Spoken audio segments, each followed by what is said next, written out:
alladzi ja'alal Islam tariqan sawiyya. Assalatu wassalamu ala sayyidina Muhammad kana shadiqal wa'di wa kana rasulan nabiyya wa ala alihi wa ashabihi alladhina yuhsinuna islamahum wa lam yaf'alu syai'an fariyya. Amma ba'du. Dewan Hakim yang arif lagi bijaksana, hadirin wal hadirat yang berbahagia. George Verner dalam bukunya yang berjudul Manajemen Intuini XX What Will Be Important in Future memproyeksi bahwa teknologi akan berkembang dengan cepat, pesat, melesat, dan begitu dahsyat. Perkembangan teknologi ini akan berdampak luar biasa dan akan merubah tatanan kehidupan. Hadirin, ibarat dua mata pisau, perkembangan teknologi informasi telah mengantarkan kita pada era di mana dakwah semakin tersebar luas tak terbatas. Dari tingkat lokal hingga internasional, dari dunia nyata hingga ke dunia maya, dari musola masuk ke ruang-ruang viral hingga gereja, dari yang mendengarkan puluhan hingga jutaan, kajian yang menggunakan kitab-kitab kuning dan tebal hingga kitab berbasis digital. Namun sayang hadirin, dakwah di era digital masih belum sesuai dengan harapan. Masih banyak dai-dai yang gagap teknologi, sehingga media banyak diisi oleh tayangan-tayangan yang merusak pikiran dan hati, seperti tayangan pornografi dan porno aksi, ragam berita kontroversi, ancaman hoax dan provokasi. Bahkan media menjadi sarana penyebaran ideologi yang bisa merubah jati diri generasi muda bangsa ini. Betul hadirin? Jika ini dibiarkan hadirin, maka generasi muslim yang akan datang semakin terdegradasi. Mengingat betapa pentingnya hal ini, maka pada musabaqah syarhil Quran ini kami akan menyampaikan sebuah syarahan yang berjudul Transformasi Dakwah Al-Quran di Era Digital, dengan landasan Al-Quran Surah An-Nahl ayat 125.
Hamba berlindung kepada Allah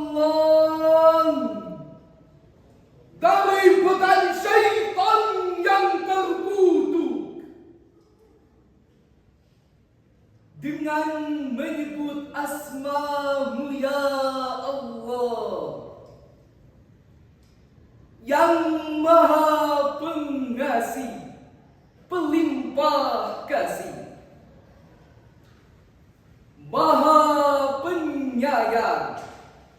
nebak saya. Seolah manusia kepada jalan Tuhanmu dengan hikmah dan pengajaran yang baik, dan berdebatlah dengan mereka dengan cara yang baik. Sesungguhnya dialah yang lebih mengetahui siapa yang sesat di jalannya, dan dialah yang lebih mengetahui siapa yang mendapat petunjuk. Hadirin wal hadirat rahimakumullah. Dalam perspektif ilmu balaghah, ayat tersebut menggunakan gaya bahasa kalam insya walabi kalam futuk amal, yaitu sebuah ungkapan yang menunjukkan tuntutan dari atas kepada objek yang di bawahnya. Dari sini bisa kita simpulkan bahwa Allah Subhanahu wa Ta'ala menuntut kita untuk melakukan sebuah gerakan dakwah melalui pendekatan bil hikmati wal mau'izatil hasanah wajadilhum billati hiya ahsan.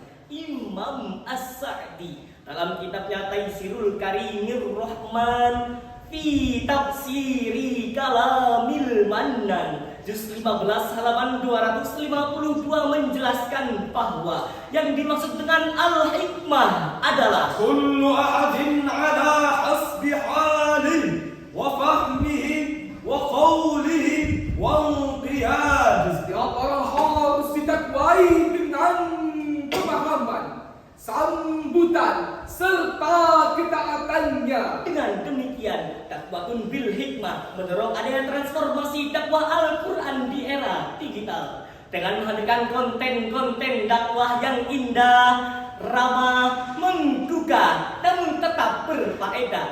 Konten dakwah harus dibuat unik, asyik dan menarik sehingga anak-anak yang kecanduan main game lebih memilih mendengarkan tilawah. Mak-mak yang biasa mencari berita artis idaman beralih ke tayangan pengajar. Anak-anak yang biasanya asik mendengarkan lagu beralih menuntut ilmu. Gak mau ketinggalan bapak-bapak yang biasa asyik nonton bola di rumah lebih memilih mendengarkan ceramah.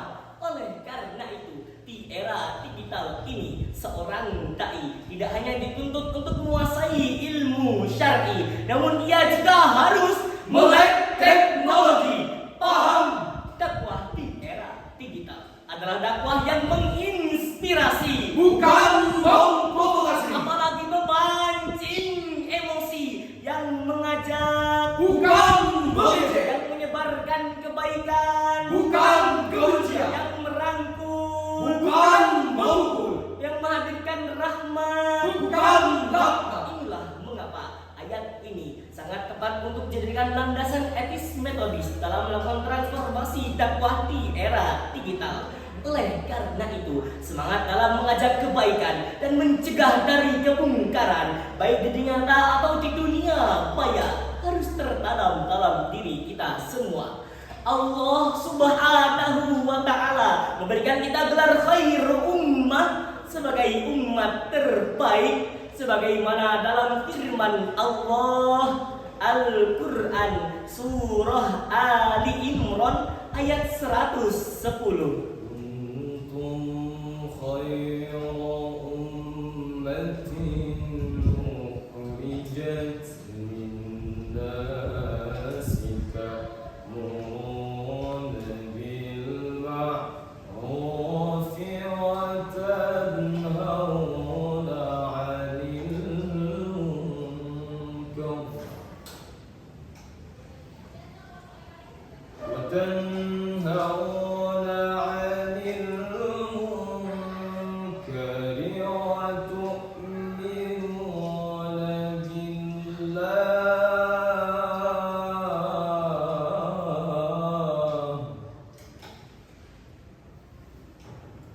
ولو آمن أهل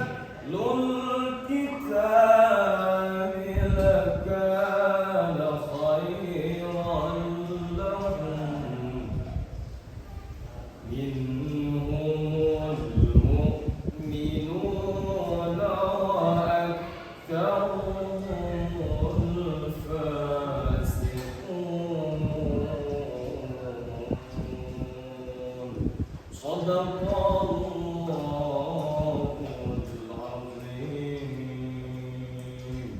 Umat Islam adalah umat terbaik yang dilahirkan untuk manusia. Selama kamu menyuruh berbuat yang ma'ruf, mencegah dari yang mungkar, dan beriman kepada Allah. Seandainya ahli kitab beriman, tentulah itulah lebih baik baginya. Dan di antara mereka ada yang beriman, dan di antara mereka adalah orang-orang yang fasik. Maha benar Allah yang maha agung dengan segala firman-Nya. Hadirin wal hadirat rahimakumullah. Dari uraian tadi dapat disimpulkan bahwa transformasi dakwah Al-Quran di era digital dilakukan pada dua bagian. Pertama, transformasi dakwah dari era tradisional ke era digital. Kedua, dari konten dakwah yang monoton menjadi asyik ditonton. Dari narasi yang penuh benci menjadi narasi yang menginspirasi. Dari debat yang menekankan menjadi debat yang menyenangkan. Tetap bersama meski pandangan kita berbeda. Untuk menutup syarahan ini, izinkanlah kami menyampaikan sebuah syair lagu berikut ini. Jatuh cinta memang manis, apalagi ada kamu di sini. Teman daiku semua, era digital hampiri kita. Lewat sosial media semuanya jadi kenal. Dakwah Quran digital semakin viral. Lewat sosial media semuanya jadi kenal. Dakwah Quran digital semakin viral. Dakwah Quran digital semakin viral. Wallahul muwafiq ila aqwamit thoriq. Wassalamu alaikum warahmatullahi wabarakatuh.